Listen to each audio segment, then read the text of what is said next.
있는데 그 기념관문을 열고 아래로 딱 내려가면 바로 앞에 손양원 목사님이 그 나병 환자의 발을 핥고 있는 그 모습의 모형이 있어요. 그래서 저는 그거를 처음에 딱 보면서 내가 만약에 저 상황이라면 나는 과연 저렇게 할 수 있을까? 라고 한번 물어봤어요. 정답은 못합니다. 나는 저렇게 못할 것 같아요. 물론 나병 환자가 나병이 전염성이 강하다고 하기도 했지만 그 몸이 썩어가는 게 냄새가 많이 날 거 아니에요. 그거를 고친다고 입으로 핥고 있는 그 손양원 목사님의 그 모습을 보면 감탄이 절로 나올 수밖에 없고 존경스러울 수밖에 없어요. 저는 못할 것 같습니다라고 그 당시 얘기를 했어요. 근데 오늘 영상 준비하면서 보니까 세상이 다 그렇게 악취가 안 되잖아요. 온갖 더러운 죄로 하나님께서 보실 땐 그 악취가 냄새 때문에 예수 그리스도를 보내주셨다니까 냄새 해결하려고. 그런데 그게 남 얘기가 아니라는 거죠. 여러분, 교회라고 냄새가 안 나요? 나라고 냄새가 안 나고? 냄새 나는 사람끼리 교회에 오면 교회가 냄새가 안 날 것 같아요? 그런 거 보면 교회에 관심 없고 세상에만 관심 갖고 그저 세상의 편안함과 쾌락함에 휘둘려서 산다면 그런 사람이 교회에 나와서 예배드린다고 하면 그 냄새 풍기는 거예요. 코로는 맡을 수 없지만 영의 눈을 뜨고 귀를 열면 냄새 풍기는 것을 느낄 수 있어요. 그래서 아까 마지막 마무리할 때 그러잖아요. 하나님이 그 세상의 온갖 냄새, 악취를 다 제거하려고 아들 예수 그리스도를 보내주셨다는 것은 사랑이잖아요. 하나님이 필요하신 한 영혼, 하나님이 필요하신 나, 이런 그 영혼들에게 하나님이 여러분들에게 보여주신 사랑을 전하기를 주의 이름으로 축원합니다. 할렐루야. 네, 오늘은 이제 본문 말씀 가지고 믿음의 실상이라는 제목으로 말씀을 전하려고 합니다. 하박국 선지자가 하나님께 묻습니다. 하나님, 왜 악인이 형통하고 의인이 고통을 받는 겁니까? 그러니까 왜 나쁜 짓 골라 하는 사람은 그렇게 잘 살고 돈도 많이 벌고 잘 나가는 겁니까? 그리고 정직하게 산다고 하는 사람은 왜 그렇게 고통받으면서 힘겹게 살아야 하는 겁니까? 이게 맞습니까? 라고 지금 하나님께 묻습니다. 하나님이 응답하십니다. 악인의 종말이 속히 오리니 너는 기다리라. 무슨 말인가 했더니 잠언서 24장에 보면 그 말씀이 또 나와 있는데, 행악자들로 말미암아 분을 품지 말며 악인의 형통함을 부러워하지 말라. 악인의 장래는 없고 등불은 꺼질 것이다. 이렇게 기록하고 있어요. 그러니까 악인이 잘 나가고 재물 많이 모아서 부자가 된다고 부러워하지 말라는 거예요. 부러워하면 지는 겁니다. 나가서도 남들이 잘 되는 거 부러워하지 마세요. 잠언서 아까 말씀드린 대로 악인에게는 장래가 없대요. 희망이 없대요. 결국에는 그 등불, 그러니까 악인이 결국 망한다는 거예요. 그리고 나서 하나님께서 하박국 선지자에게 또 한 번 말씀하십니다. 의인은 오직 믿음으로만 살 것이다 라고 하고 말씀하십니다. 그러니까 너는 악인들이 잘 나가는 거 부러워하지 말고 형통을 부러워하지 말고 믿는다면 믿음 잘 지키며 살라는 거예요. 왜냐? 하나님은 반드시 악인들에 대해서는 반드시 심판하실 거니까. 그러니까 악인들이 심판받는 날, 그것이 오히려 제대로 믿는 사람들에게는 구원의 날이 된다는 거예요. 이제 얼마 안 있으면 주님 다시 오십니다. 그때는 이 세상을 심판합니다. 악인들은 물론이고 모든 사람을 다 심판대에 서게 돼요.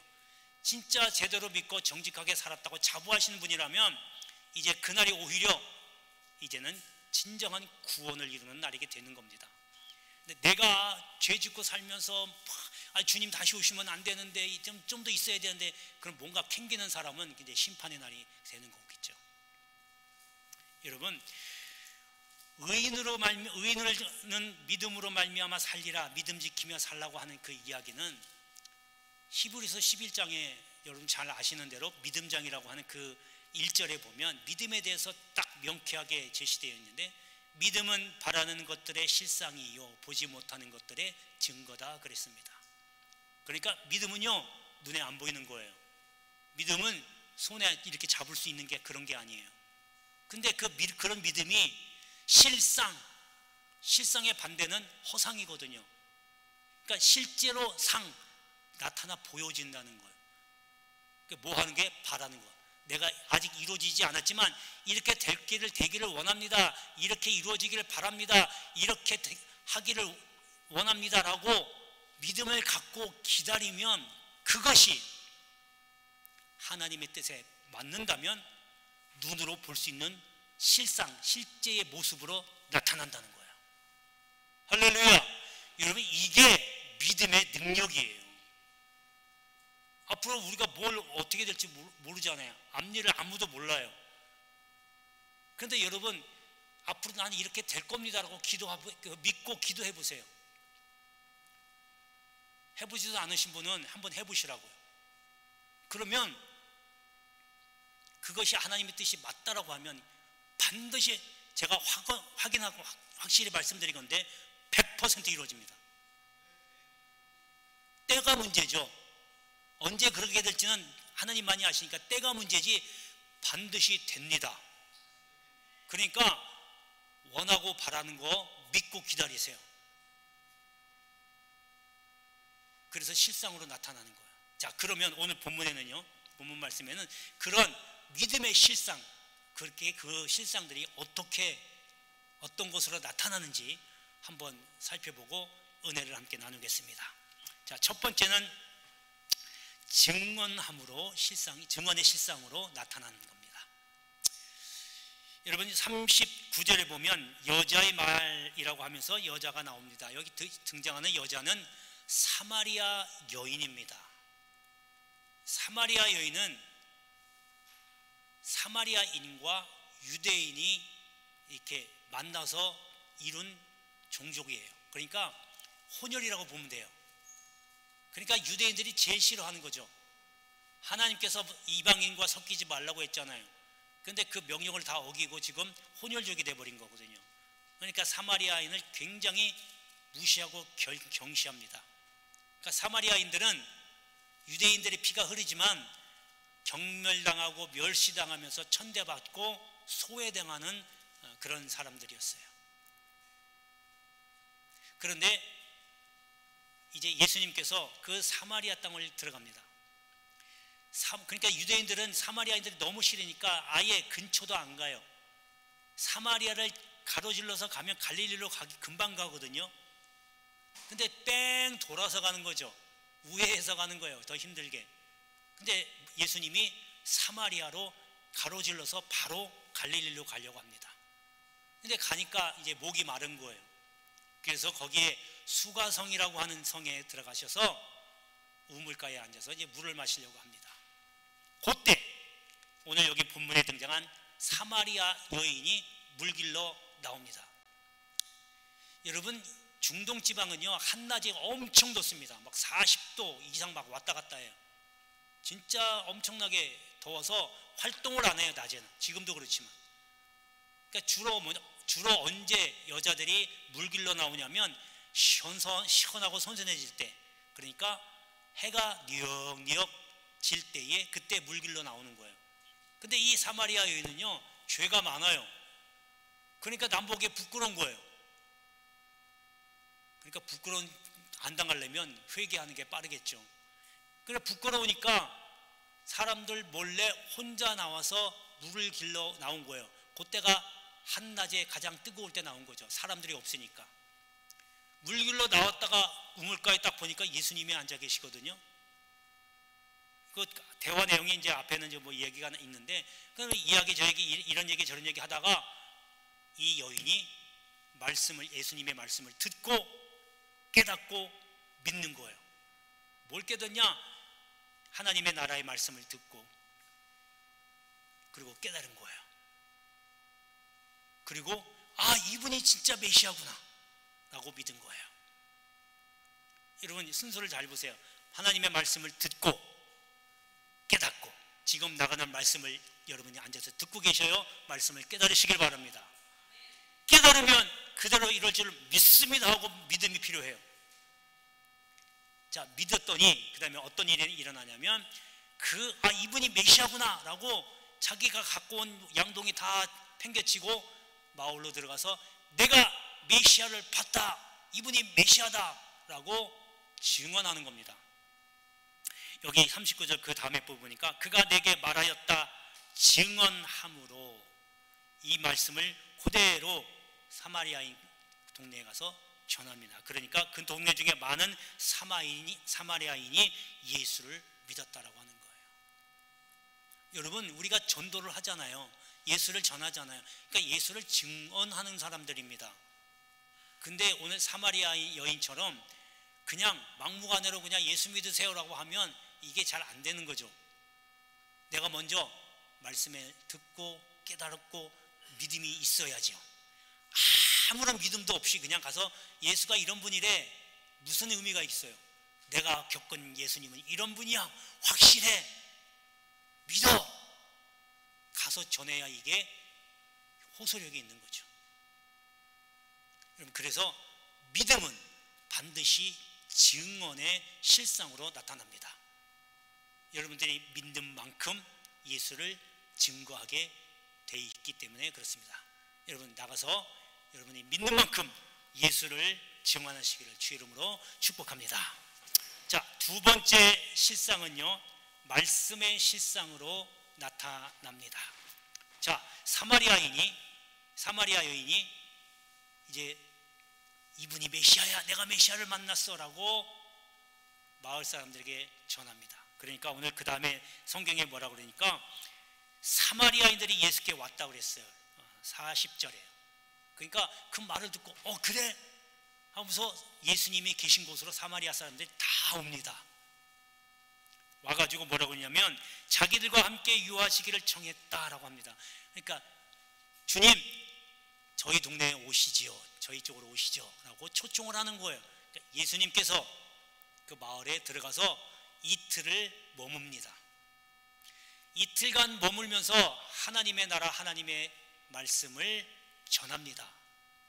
그 말씀을 들은 사마리아인들이 뭐라고 그러냐면 41절에 예수의 말씀으로 말미암아 믿는 자가 더욱 많아.